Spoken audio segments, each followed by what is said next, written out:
আমরা নাইমে আছি জাতীয় শিক্ষা ব্যবস্থাপনা একাডেমি।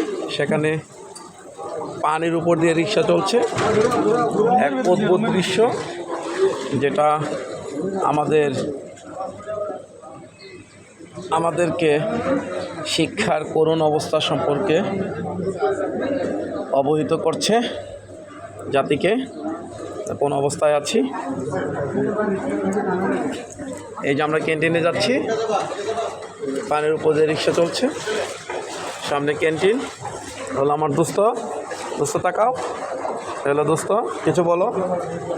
আজকের পরিস্থিতি এখানে অব্যবস্থাপনা, নাইমের অব্যবস্থাপনা দেখা যাচ্ছে।